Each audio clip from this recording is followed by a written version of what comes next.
إن الحمد لله نحمده ونستعينه ونستغفره ونعوذ بالله من شرور أنفسنا ومن سيئات أعمالنا من يهده الله فلا مضل له ومن يضلل فلا هادي له أشهد أن لا إله إلا الله وحده لا شريك له وأشهد أن محمدا عبده ورسوله صلى الله عليه وعلى آله وأصحابه ومن تبعهم بإحسان إلى يوم الدين وسلم تسليما كثيرا أما بعد معاشر المسلمين والmuslimat al-hadirin wal-hadirat al-musyahidin wal-musyahidat dimanapun anda berada, rahimani wa rahimakumullah. Mari kita bersyukur kepada Allah tabaraka wa ta'ala, Rabb yang benar-benar telah memberikan kepada kita rahmat dan nikmat yang sangat teramat banyak. Rabb yang telah mengasihi dan menyayangi kita lebih daripada kasih sayang ibu kita kepada kita. Seperti yang Rasul kita sampaikan. Lallahu arhamu bi'ibadihi min hadhihi biwaladiha. Sungguh Allah lebih mengasihi, menyayangi hamba-hambanya lebih daripada kasih sayang wanita ini kepada anaknya. Itulah Allah, Rabb yang telah menciptakan kita dan menyayangi kita. Lalu Rasul bertanya kepada para sahabat, apakah wanita ini yang sayang sama anaknya ini akan mencampakkan anaknya ke dalam kobaran api? Para sahabat menjawab, tidak ya Rasulullah, selagi dia masih mampu untuk menahannya.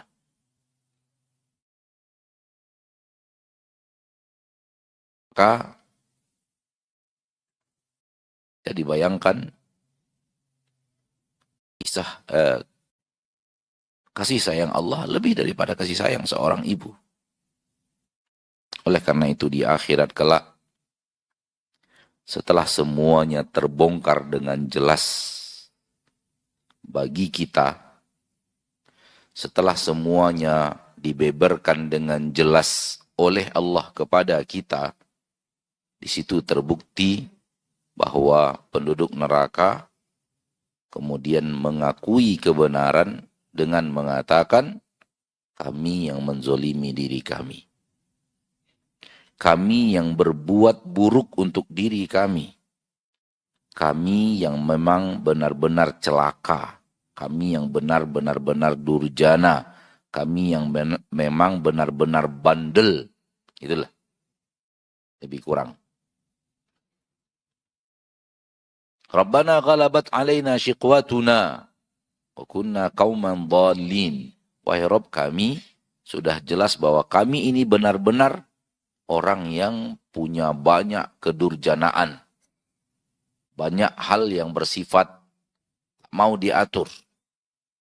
Telah diberikan kesempatan, diberikan teguran, diberikan tuntunan, diberikan teguran, kemudian diselamatkan, ditegur lagi, lalai lagi, ditegur lagi, diberikan kesempatan untuk taubat.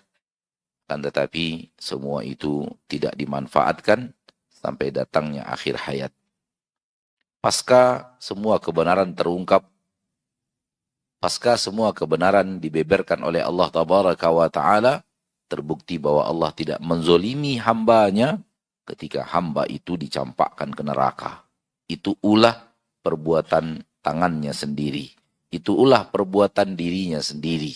Karena sudah diingatkan dan diberikan tuntunan, diberikan teguran berkali-kali, diselamatkan dari teguran agar kemudian dia bertaubat, kemudian dia ketika ditegur ingat Allah, setelah itu lalai lagi, masuk lagi ke dalam dunia kedurjanaannya, ditegur lagi, begitu ditegur ingat Allah, ingin taubat, setelah itu berlanjut lagi kedurjanaannya, dan akhirnya wafat di atas kedurjanaan itu.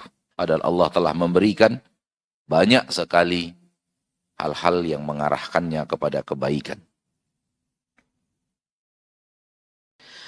Ma'asyiral muslimin wal muslimat rahimani wa rahimakumullah. Semua kita tahu, semua kita insya Allah mengimani bahwa kita hidup di dunia ini untuk diuji. Kita hidup di dunia ini untuk apa? Diuji.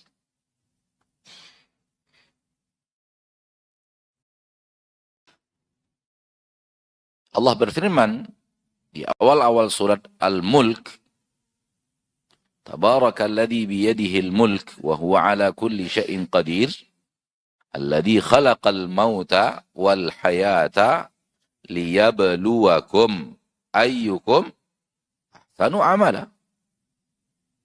Ini firman Allah di awal surat Al-Mulk.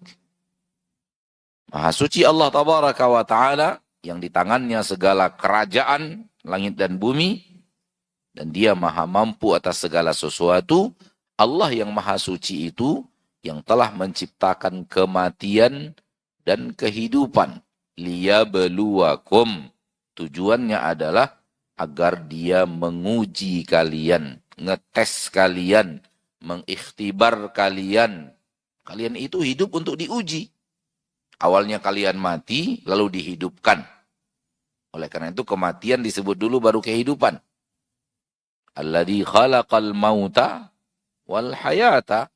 Dia ciptakan kematian, lalu kemudian kalian dihidupkan.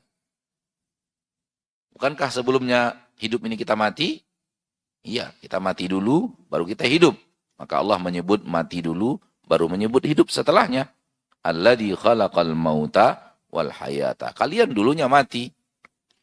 Kemudian kalian dihidupkan untuk apa? Liyabluwakum. Agar Allah tabaraka wa ta'ala menguji kalian. Maka hidup kita untuk diuji. Hidup kita untuk diuji. Di awal-awal surat Al-Insan juga Allah mengingatkan hal yang sama, bahwa manusia ini hidup untuk diuji. Hal ata 'alal insani hinun minad dahri lam yakun syai'an madhkura. Inna khalaqnal insana min nutfatin amsyajin nabtalihi faja'alnahu sami'an basira. Tidak akan berlalu kepadamu suatu waktu, wahai manusia, di mana pada waktu itu engkau adalah sesuatu yang tidak bisa disebut. Lam yakun syai'an madhkura. Engkau tidak bisa disebut, engkau mati, engkau nggak ada. Sehingga orang tak pernah menyebut dirimu. Orang tak tahu siapa engkau. Jangankan orang lain yang banyak, ayah ibumu tidak tahu siapa dirimu sebelum engkau hidup. Artinya mati. Bukankah telah berlalu dalam hidup kalian, wahai manusia, kata Allah, suatu saat bahwa engkau itu tak ada. Engkau itu tak ada. Sehingga tidak bisa disebut. Lam yakun syai'an madhkura. Gak ada orang nyebut dirimu. Ayah ibu kita gak tahu siapa kita karena kita belum ada. Jangankan orang lain. Ini sebenarnya mengingatkan kita bahwa kita pernah mati. Kita pernah tidak ada. Lalu kemudian apa? Inna khalaqnal insan. Sesungguhnya kami ciptakan manusia. Inilah dia kehidupan. Setelah kematian yang disebut di awal, di ayat sebelumnya. Inna khalaqnal insana. Sesungguhnya kami yang ciptakan manusia. Hai kalian manusia, kami yang ciptakan. Allah yang ciptakan kita. Min nutfatin amsyajin. Dari air yang bercampur. Nabtalihi. Kami ingin menguji manusia itu. Kami ingin menguji manusia itu. Faja'alnahu sami'an basira. Lalu kami jadikan dia orang yang mendengar dan orang yang melihat. Untuk apa? Modal untuk ujian. modal untuk ujian. Maka kalau kita sadar bahwa kita hidup di dunia ini untuk diuji, kodrat kita sebagai makhluk manusia, makhluk yang hidupnya diuji. Kita nggak bisa lari sudah. Itulah kodrat kita.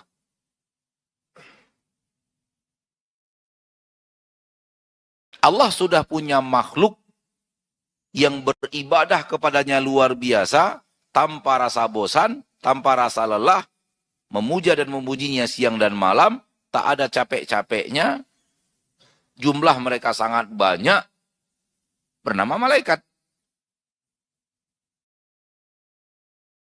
Makhluk yang tak berani berbuat kesalahan kepada Allah satupun.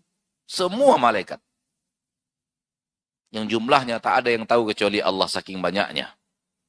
At-tatis sama wa hukka laha an ta'id ma fiha mawdi'u arba'i asabi' illa wa fiha malakun sajid. Sungguh telah meriah langit, gemuruh langit. Langit itu gemuruh. Kenapa? Penghuninya banyak dari malaikat. Apabila antum menatap ke atas, kalau hanya mengandalkan pemandangan mata yang ada di kepala, yang nampak kan cuma ruang kosong. Kemudian tertutup oleh awan. Bila mana awan bergerak, batas pandang namanya biru. Itulah yang kita sebut langit. Langit artinya atas tinggi. Itu pandangan mata ini. Namun apabila datang pandangan mata ini yang ada di dalam hati, yang dikaitkan dengan informasi dari manusia yang tidak pernah berdusta, Nabi kita tercinta sallallahu alaihi wasallam, maka pandangan akan berbeda.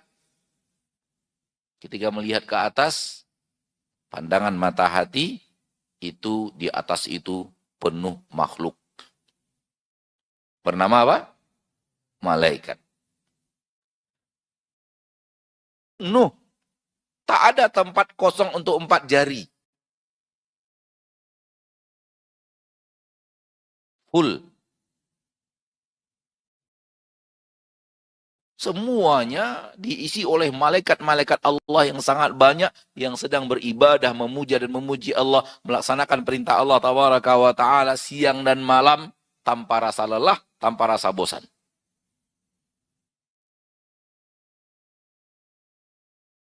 Allah sudah punya makhluk yang luar biasa. Namun ketika Allah ingin menciptakan manusia, makhluk dengan jenis yang berbeda, makhluk dengan gaya yang berbeda, kalau bisa dikatakan gaya gitu. Makhluk yang diuji.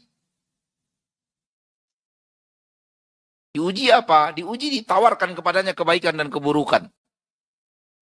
Dan diberikan kepadanya kemampuan untuk memilih.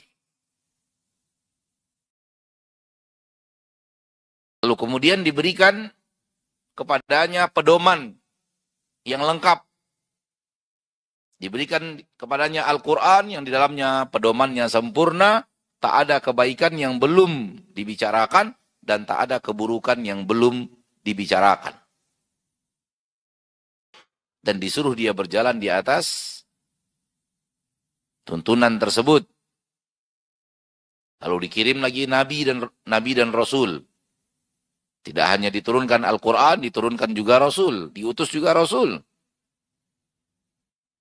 Lalu kemudian diberikan kepadanya akal yang sehat. Lalu diberikan kepadanya juga fitrah yang sehat. 4 ini modal manusia untuk memilih kebaikan. Akal manusia selalu lebih cocok dengan kebenaran. Fitrah manusia selalu akan tenang di atas kebenaran.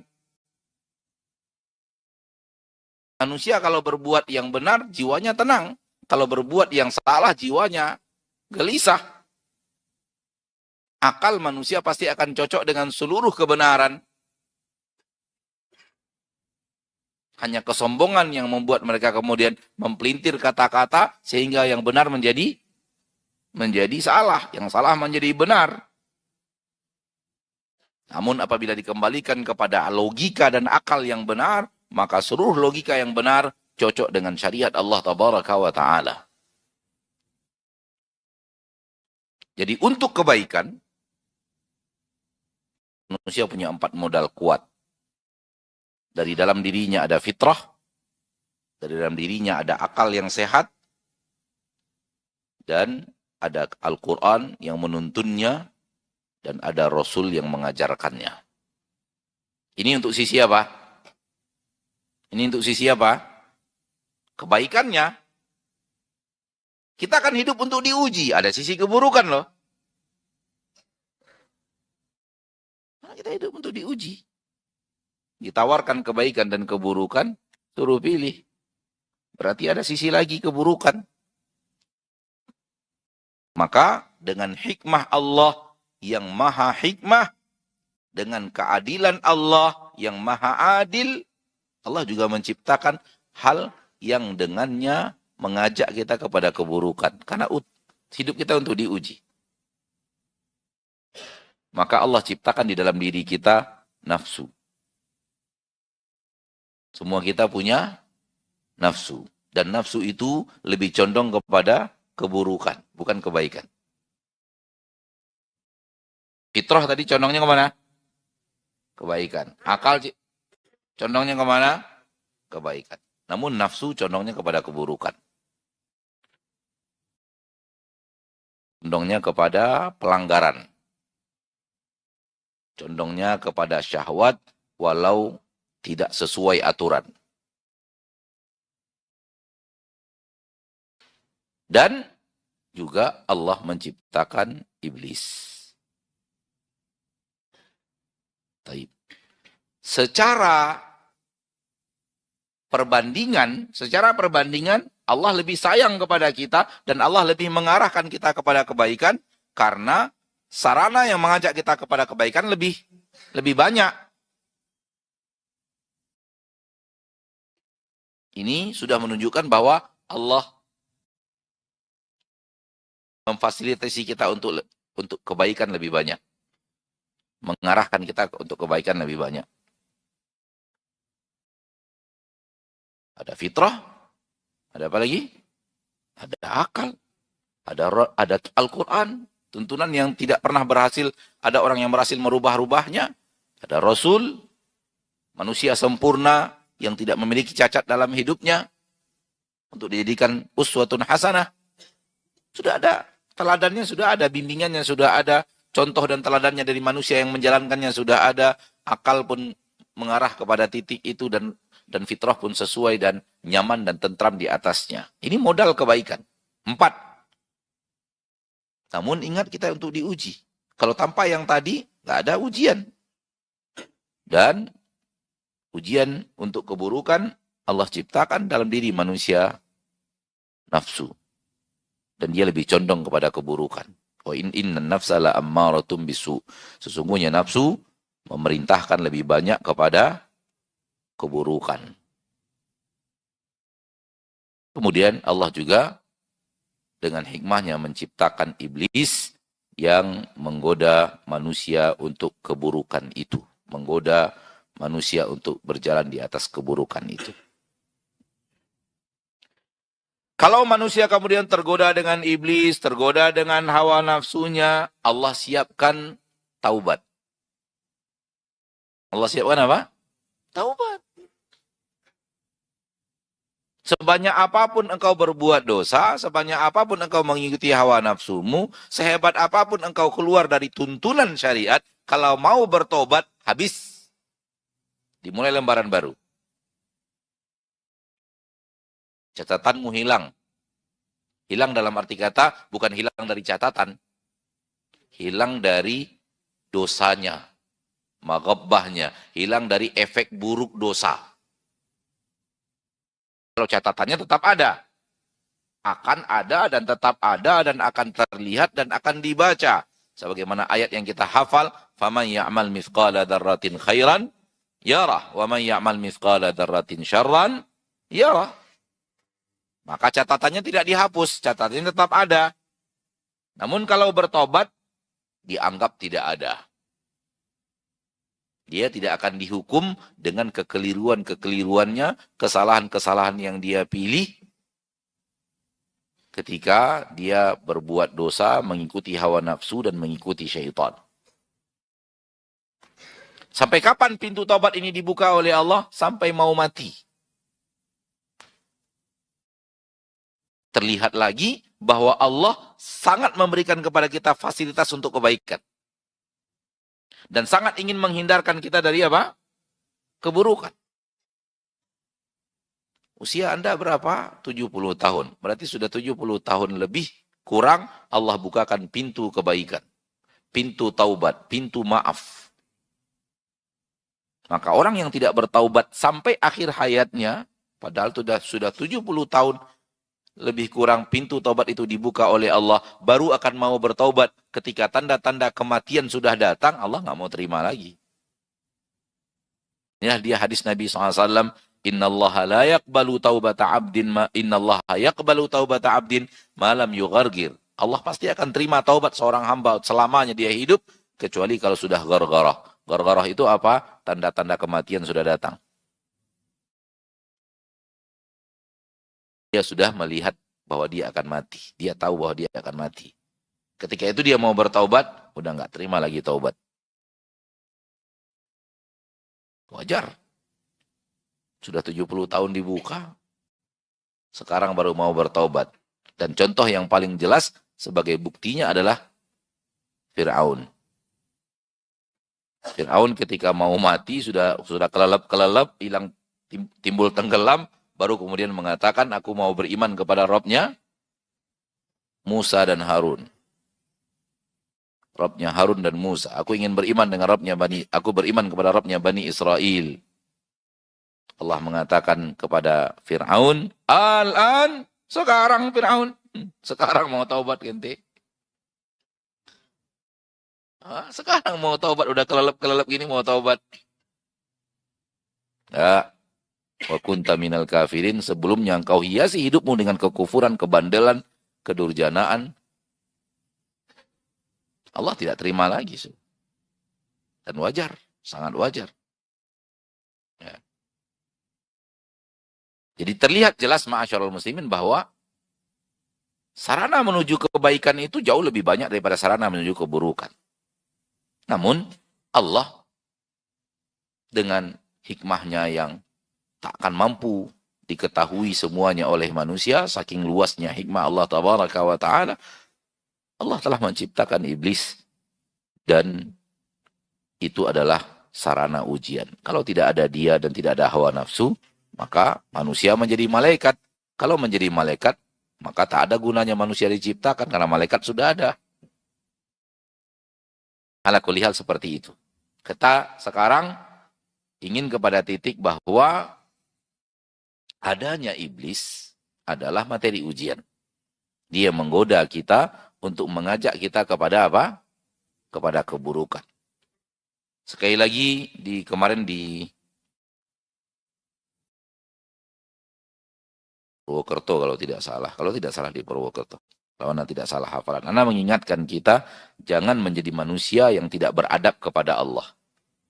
Jangan menjadi manusia yang tidak beradab kepada Allah dan tidak berakhlak kepada Allah. Yaitu nanya-nanya, kenapa Allah ciptakan? Itu nggak boleh. Ini mulai ada di zaman sekarang orang-orang yang punya akhlak yang buruk kepada Allah. Mempertanyakan kenapa Allah ciptakan iblis. Kalau Allah tidak ciptakan iblis berarti kita di surga semuanya.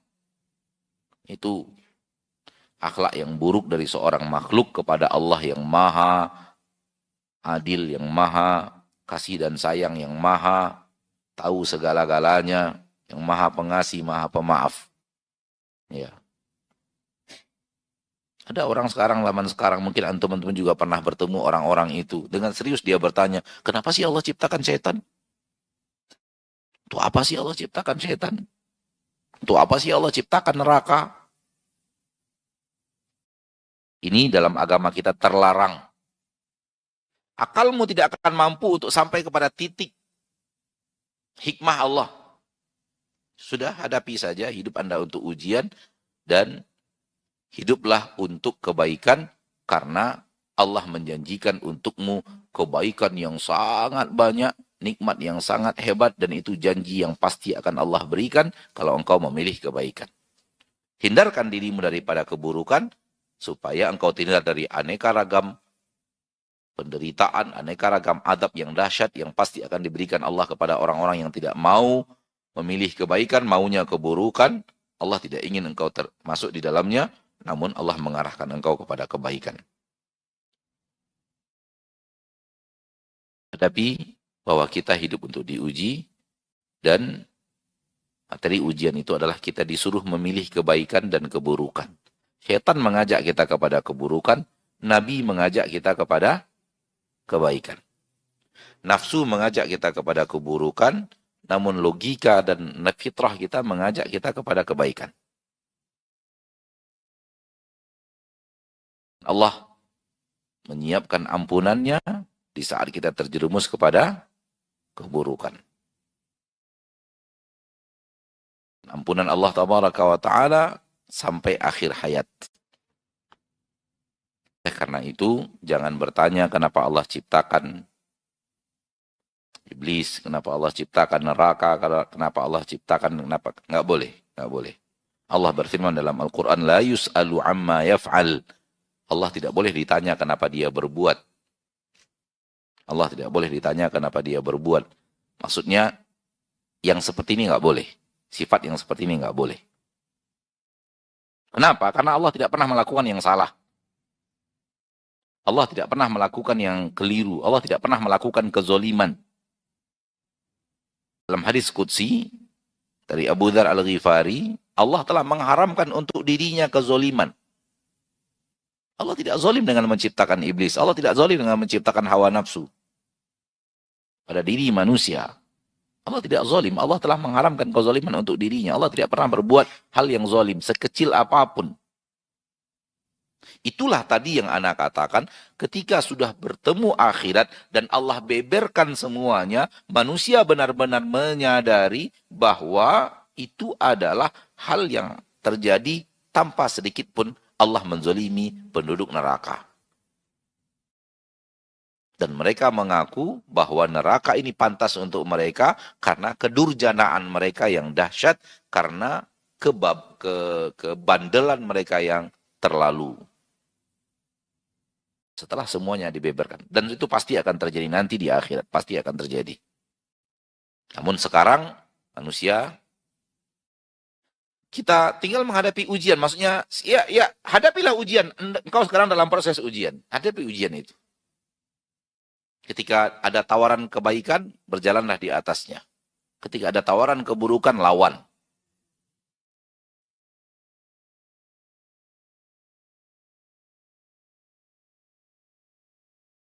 Ma'asyarul muslimin, ma'asyarul muslimat, rahimani wa rahimakumullah. Di dalam Al-Quran Al-Karim, di awal-awal surah Al-A'raf, Allah bercerita panjang tentang Allah mau menciptakan manusia, Nabi Adam.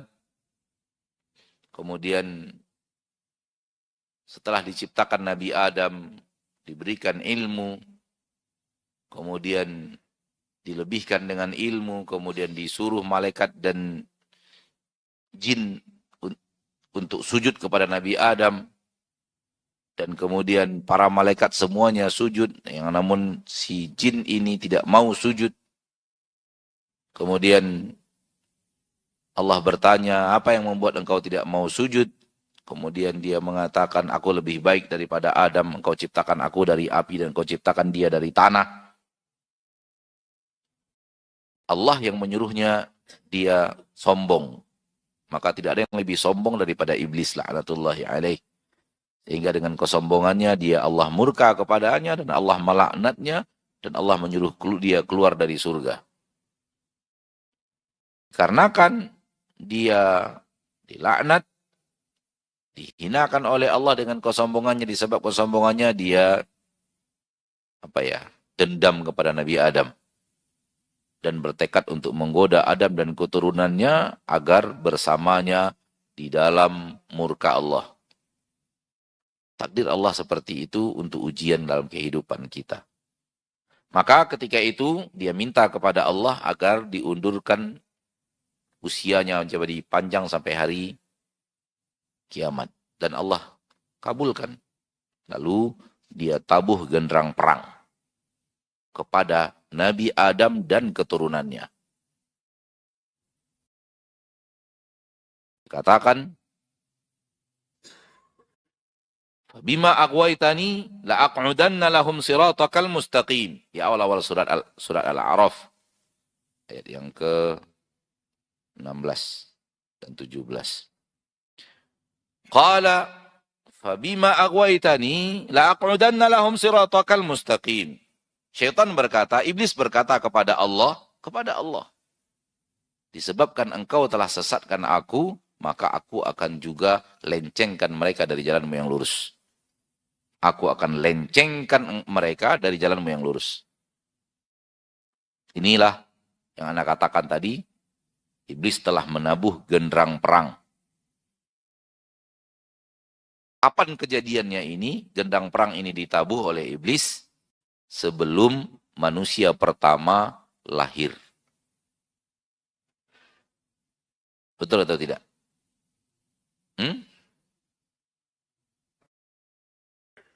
Sebelum manusia pertama lahir. Betul atau tidak? Setelah berarti. Setelah berarti. Anda nyebutnya sebelum. Coba dengar lagi baik-baik dan simak. Fokus sedikit. Sebelum manusia pertama lahir. Nabi Adam lahir apa tidak? Tidak. Nabi Adam diciptakan. Hah? Nabi Adam tak lahir. Nabi Adam diciptakan. Bukan lahir. Yang lahir pertama, anak Nabi Adam. Iya. Nggih. Benar kan? Benar apa salah? Anak nguji antum fokus apa tidak? Jadi anak nggak salah ngomong. Anak ngomongnya benar. Bahwa setan telah menabuh genderang perang ini bersama manusia, Nabi Adam dan keturunannya manusia, sebelum manusia pertama lahir. Betul atau tidak? Setelah manusia pertama diciptakan. Betul atau tidak? Nah, itu dia benar. Itu benar juga, Pak. Cuman yang anak juga benar, nggak salah. Jadi dia sudah menabuh genderang perang ingin menyesatkan manusia ini, kita, jenis manusia ini, sebelum manusia pertama lahir. Sebelum Nabi Adam diturunkan ke permukaan bumi. Sampai sekarang, sampai hari kiamat. Benar-benar dendam. Lalu dia katakan, "Tsumma la'atiyannahum min baini aydihim wa min khalfihim wa an aymanihim wa an syama'ilihim." Aku akan serang mereka dari depan mereka, dari belakang mereka, dari kanan mereka, dari kiri mereka. Wala tajidu aktsarahum syakirin. Akhirnya engkau temukan kebanyakan mereka tidak bersyukur. Subhanallah. Diserang dari 4 arah. Pasukan perang, kalau ada di antara kita mantan tentara, purnawirawan, tahulah itu kalau tentara sudah diserang dari depan dan belakang, udah kacau itu barisan pasukan. Kalau hanya dari satu arah masih oke, tapi kalau sudah dari depan dan belakang, sulit untuk bisa mendapatkan kemenangan. Sementara syaitan menyerang kita dari depan, dari belakang, dari kanan, kiri. Saking dendamnya. Namun kita punya Allah yang maha pengasih dan penyayang. Yang menurunkan kepada kita Al-Quran teladan yang jelas. Anda ingin mengatakan bahwa satu-satunya jalan yang tidak bisa disentuh oleh iblis untuk menyesatkan kita apabila kita ikut pedoman yang telah Allah turunkan. Kalau ikut pedoman yang Allah turunkan, iblis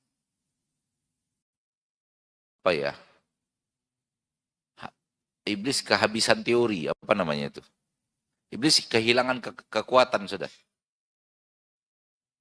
Nggak mampu apa-apa dia kalau kita mau pegang teguh teladan yang ada, pedoman yang ada.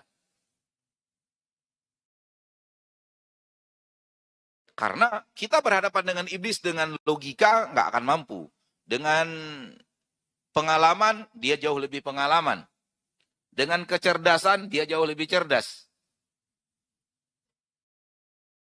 Kita tidak akan mampu berhadapan dengan godaan iblis, serangan iblis dari depan, dari belakang, dari kanan, dari kiri, kecuali serahkan diri kita kepada Allah dan pedoman yang telah Allah turunkan, ikuti saja pedoman itu.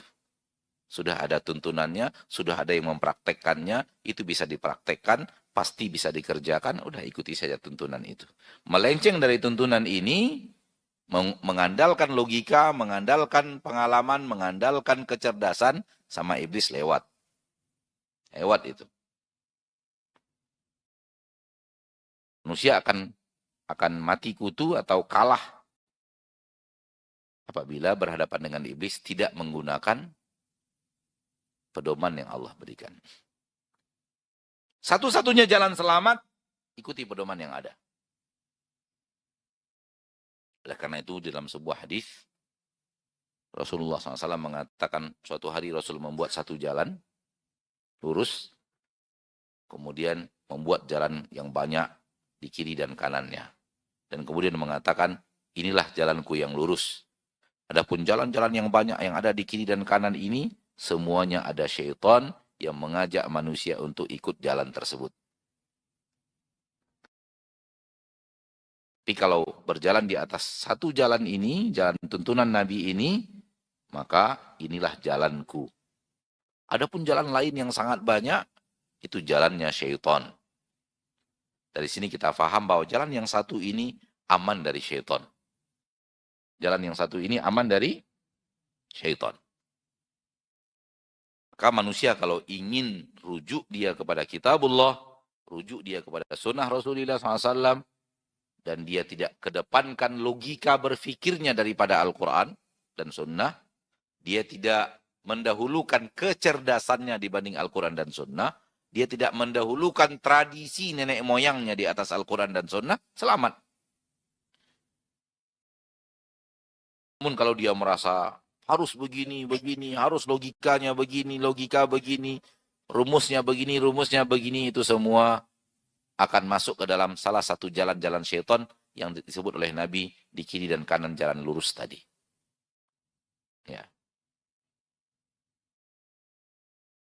Di musuh yang bernama iblis ini, soal pengalaman sudah nggak tahu kita berapa usia dia. Udah berapa ribu tahun, puluh ribu tahun, nggak tahu kita. Hanya Allah yang tahu berapa usia dia. Dan seusia dia itu yang panjang itu di permukaan bumi, kerjaannya menggoda terus, menipu terus, menciptakan cara baru untuk menipu terus, menciptakan kesesatan baru terus. Hidupnya memang untuk nipu kita. Maka dia akan menjadi penipu ulung yang luar biasa. Penipu yang dahsyat.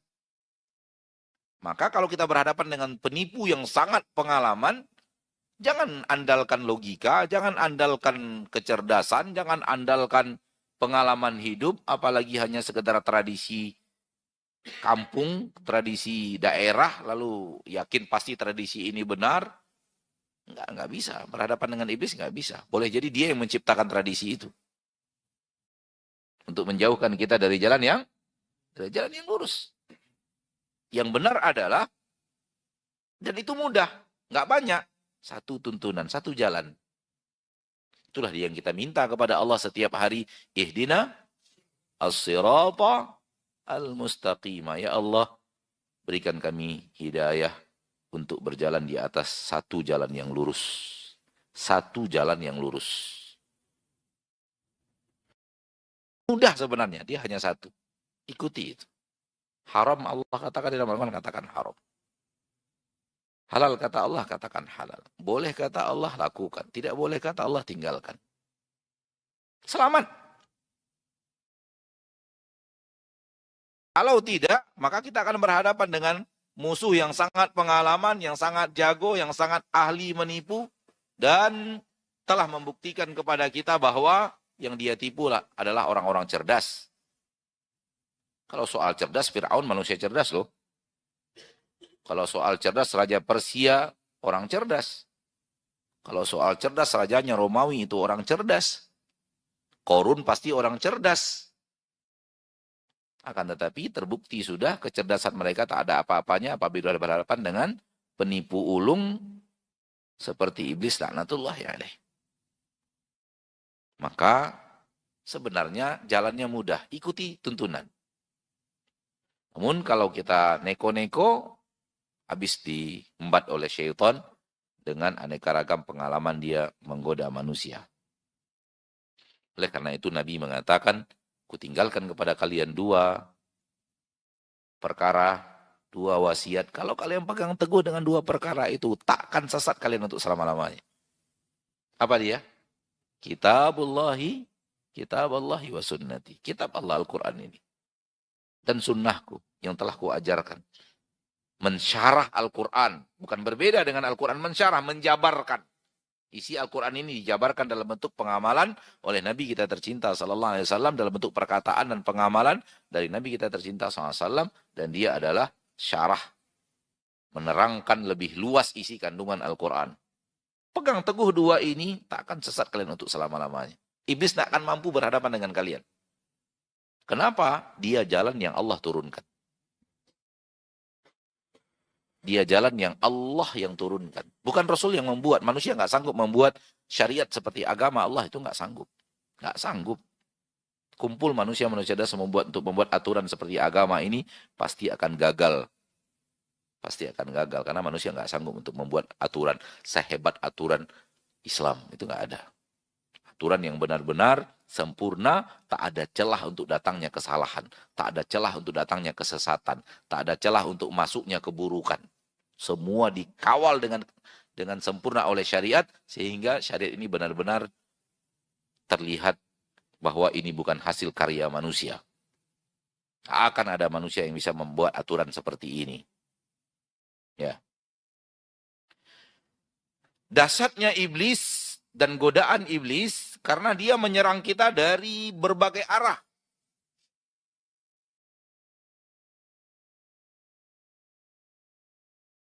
Dan dahsyatnya godaan iblis karena dia juga sesuai dengan hawa nafsu. Begini, musuh kalau datang dengan hal yang kita benci, beda kalau musuh datang dengan hal yang kita suka. Paham nggak maksud Anda? Godaan-godaan iblis itu sesuai dengan hawa nafsu, berarti manusia ada kecondongan sukanya ke arah itu. Dia datang dengan senjata, yang senjata itu kita suka. Ya, mirip mancing ikan lah ya. Ditaruh hal yang disukai gitu. Ternyata jebakan. Gitu. Tapi bukan berarti pemancing itu setan. Saya hanya mengibaratkan ada umpan. Umpan itu disukai gitu loh maksudnya. Kalau nggak disukai tentu ikan nggak mau ngambil hal yang dia benci. Namun iblis datang dengan sodoran-sodoran yang kita suka gitu. Yang kita suka. Namun fitrah pasti tak sesuai. Akal yang sehat pasti tak sesuai. Apalagi tuntunan. Seorang lelaki, sahabat di zaman Rasul SAW dan para sahabat, orang yang jujur, berkata apa adanya dan berani menyuarakan isi hatinya dengan lantang. Dan itu kelebihan mereka yang luar biasa. Ditambah memang kebiasaan masyarakat Arab ketika itu sangat mendukung sifat jujur, sangat benci sifat dusta. Maka di hadapan sahabat lain dan di hadapan Rasul dia berkata, "Ya Rasulullah, wahai Rasulullah, izinkan saya untuk berzina.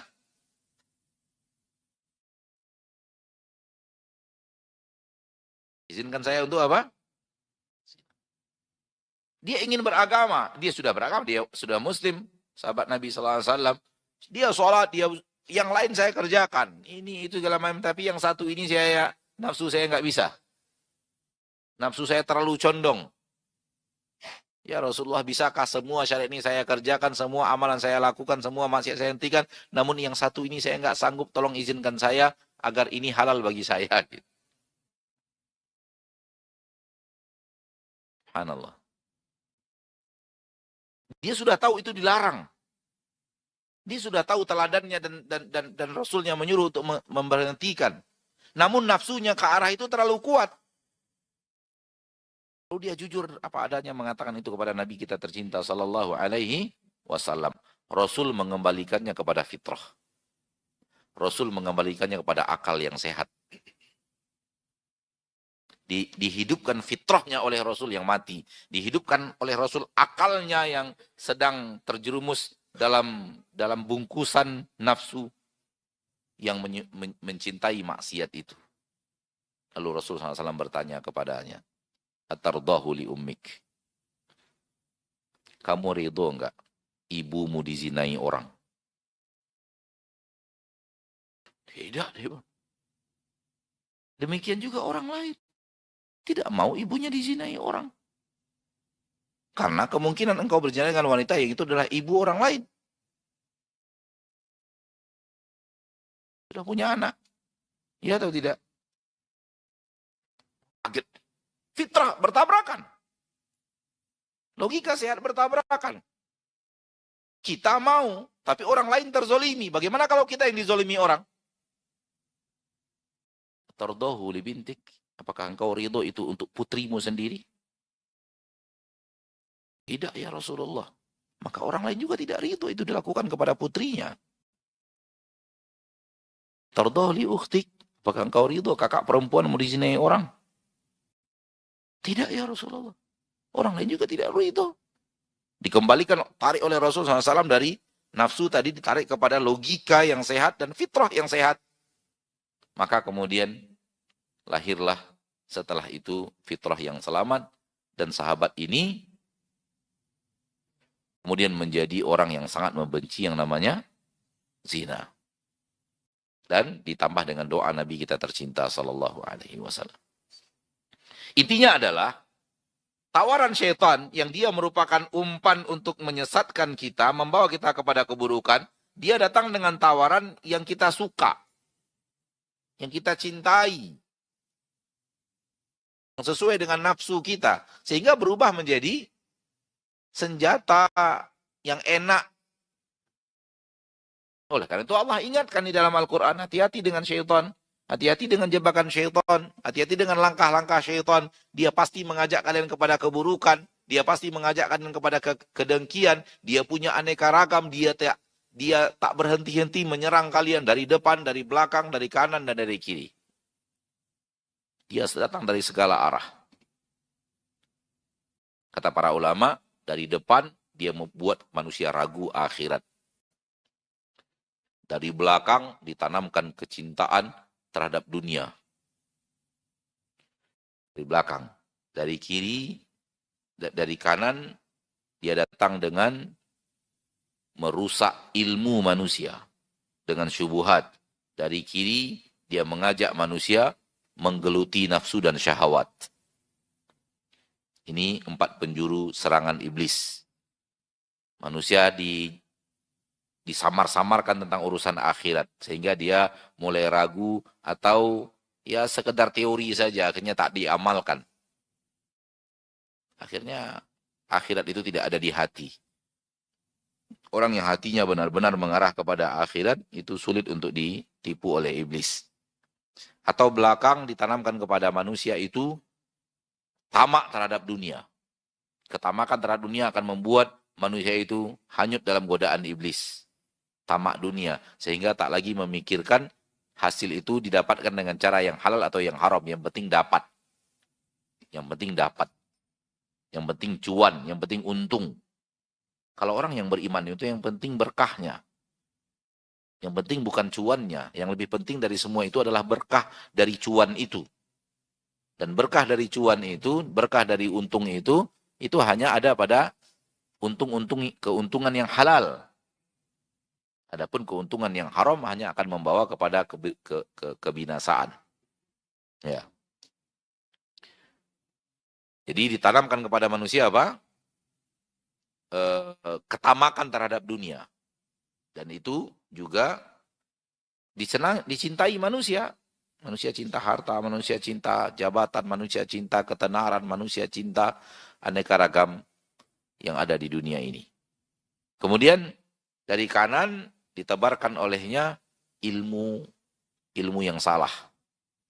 Itu yang disebut dengan syubuhat.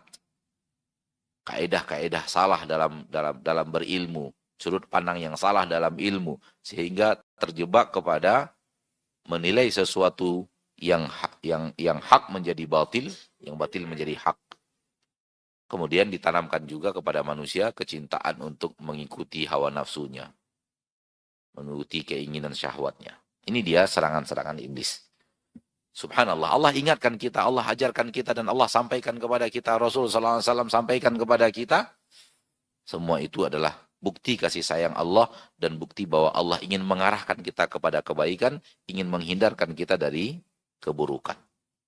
Ini yang bisa Anda sampaikan secara materi pada kesempatan yang berbahagia ini.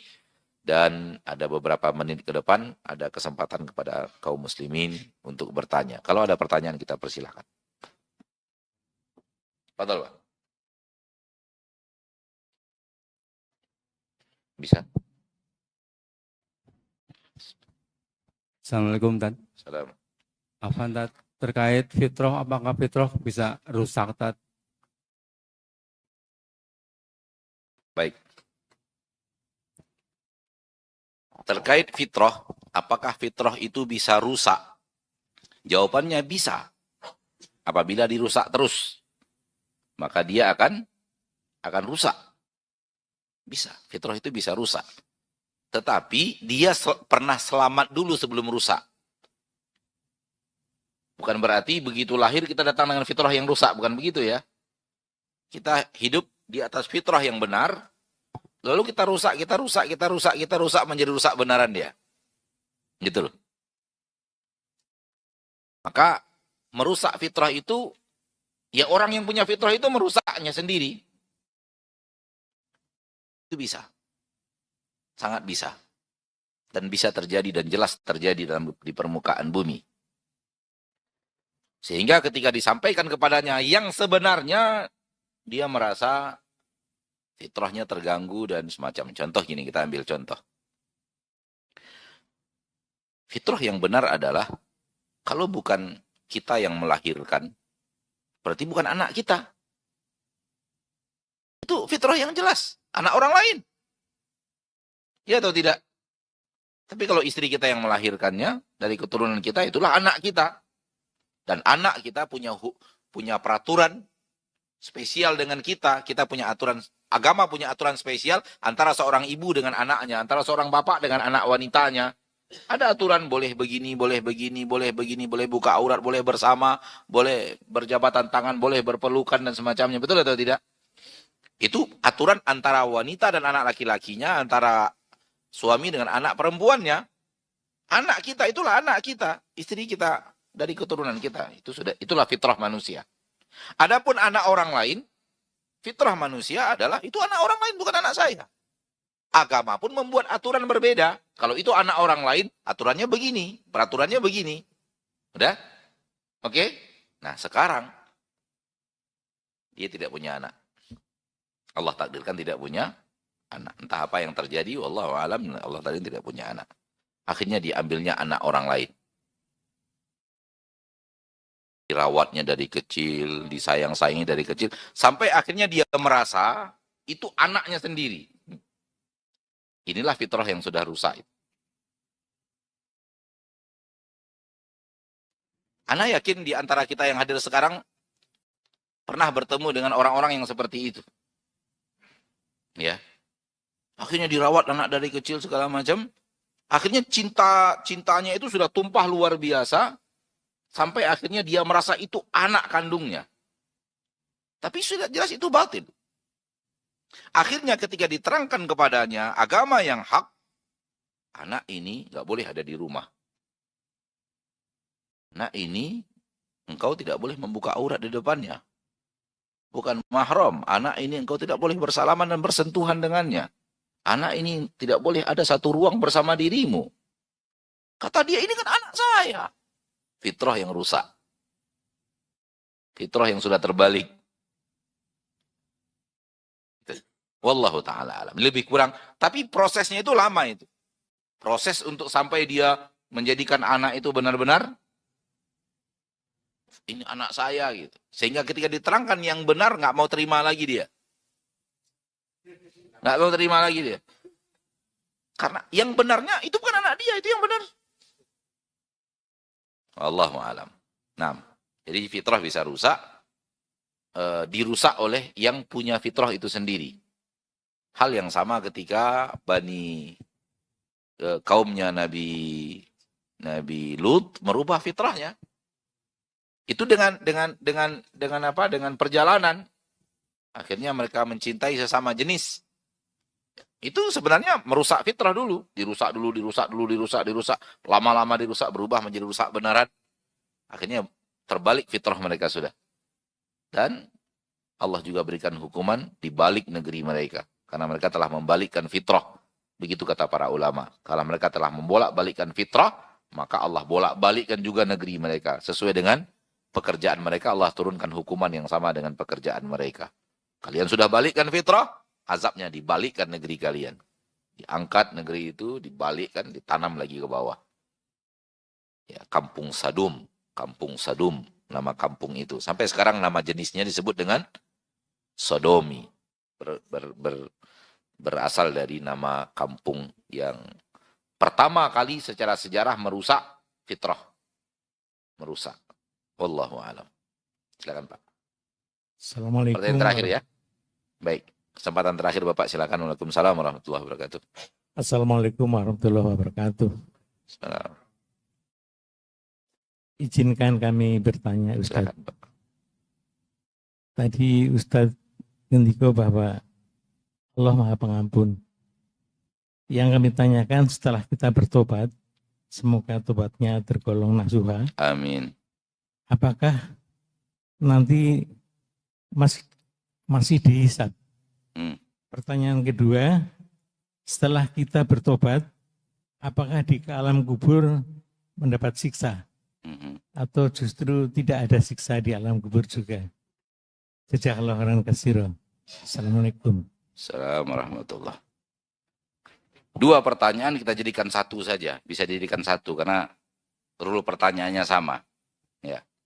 Apabila seorang berbuat dosa, lalu dia bertaubat, apakah diazab di kubur diazab, apakah di akhirat dihisab?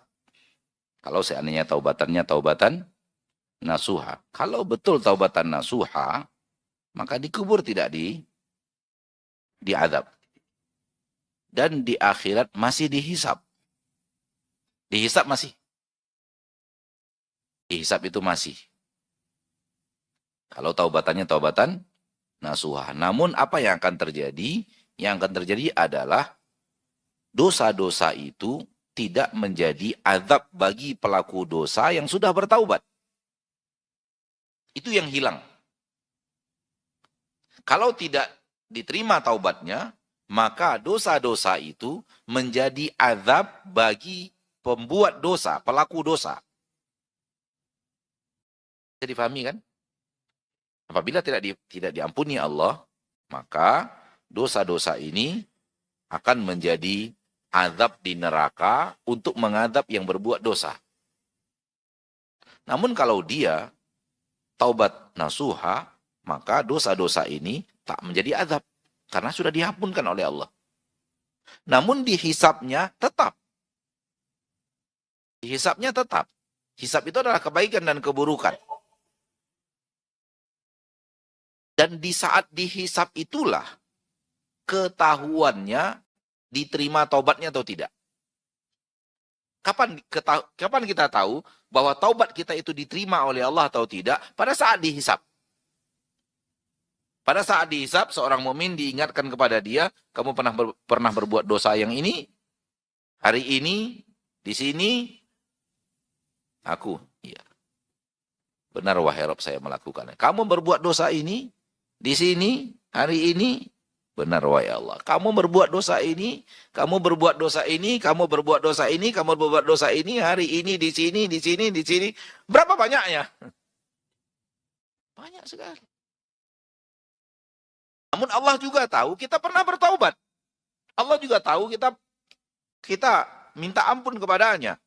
Allah juga tahu doa-doa kita yang kita ucapkan sambil nangis. Ya Allah ampuni itu, ya Allah ampuni itu, ya Allah maafkan, ya Allah tajawaz.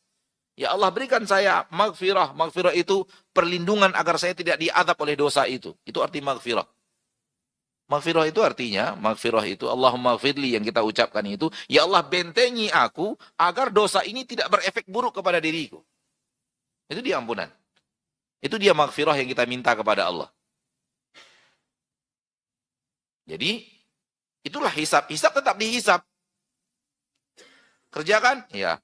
Kerjakan ini? Ya. Pernah ngerjakan ini di sini? Ya. Pernah ngerjakan ini di sini? Ya. Pernah ngerjakan ini di sini? Ya. Ya. Ya. Ya. Ya. Ya, dan akan banyak. Dan akan banyak. Dan akan banyak. Dan ketika itu sudah diingat orang mukmin ya. Ini cerita orang mukmin ini. Diingatkan, dihisab. Saat hisab, orang mukmin merasa dirinya hancur. Dia merasa neraka sudah. Karena terlalu banyak. Terlalu banyak kesalahan kita. Begitu sudah merasa hancur, mulai datang rasa takut, kecemasan luar biasa, baru datang kemudian kabar gembira.